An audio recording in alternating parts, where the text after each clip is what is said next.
इस गाने पे डांस किया हूँ। आप सब गाने को डांस को देखें, अच्छा लगेगा आप सभी को। आप सब सपोर्ट करते रहें इसी तरह से, क्योंकि गाइस आजकल बहुत ठंड पड़ रही है। आप सब बिस्तर में पड़े रहेगा, क्योंकि ठंड जनवरी के महीने में बहुत पड़ रही है गाइस। आप सब, मुझको इतनी ठंडी लग रही, फिर भी आप सबके लिए इतनी मेहनत कर रहा हूँ कि आप सब ताकि खुश रह सकें, मुझे सपोर्ट कर सकें, इसलिए आप सभी के लिए बनाया था हूँ। आप सब देखें, मज़े लें ज़िंदगी के। दुख हो या गम, फिर भी आप लोग हंसते रहें, यही दुआ करता हूँ मैं आप सभी से।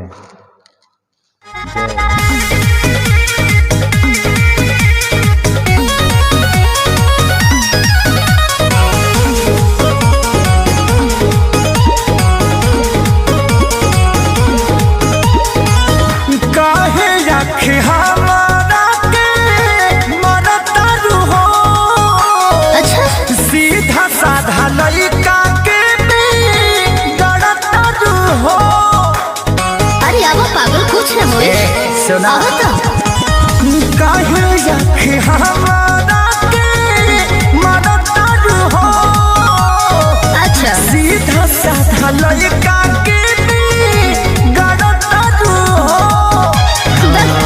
खोलल तू चाहता दिल के हमरा ताला, अच्छा कहियो हमरो गलिया ललका टिसता वाला, कहियो हमरो गलिया ललका टिसता वाला। ए बेआ सुना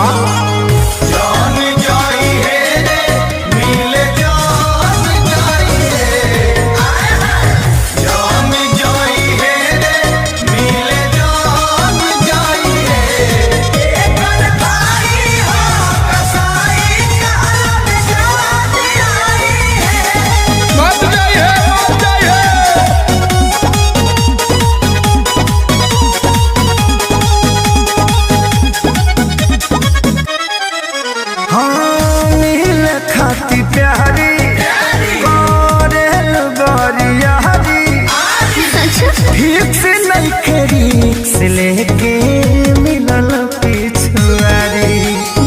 अरे जोन तेरा हो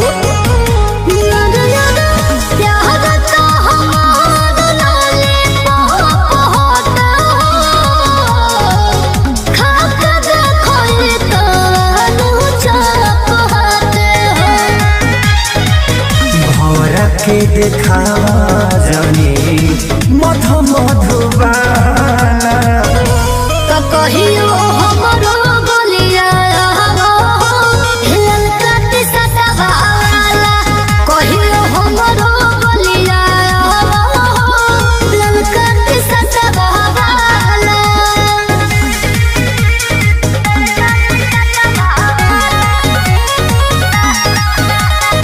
म्यूजिक बाय आर्या शर्मा। करे द पढ़ाई छोड़ द तराई, सादा दिमाग हमार लभ में लभेराई।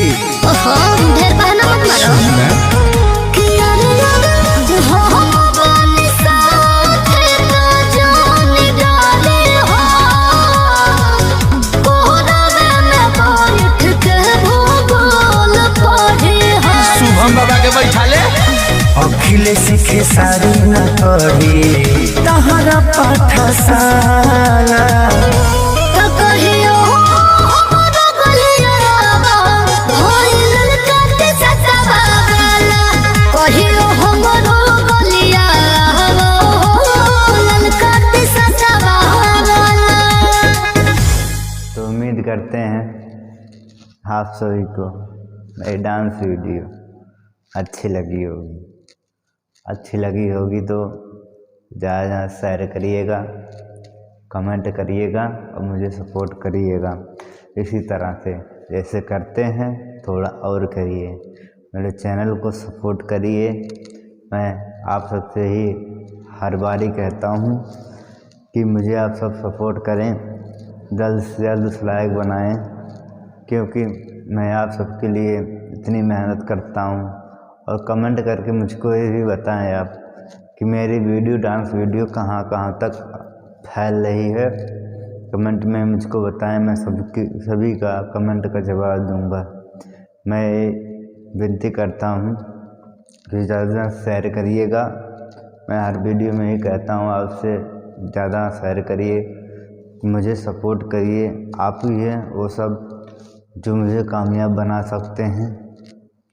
आप सबसे ही इसलिए कहता हूँ कि सपोर्ट करिएगा, डांस चैनल को सपोर्ट करिए। मेरे जैसे और भी होंगे, वो भी कामयाब होना चाहते हैं, उनको भी सपोर्ट करिएगा। आप सब विनती है कि मेरी वीडियो आप सबको अच्छी लगती होगी। तो चलिए इसी वीडियो के साथ एंड करते हैं, फिर मिलेंगे किसी नए वीडियो के साथ में, नए डांस के साथ, नए डिज़ाइन के साथ, नए डांस के साथ फिर मिलेंगे आप सभी से। जय हिंद, जय भारत।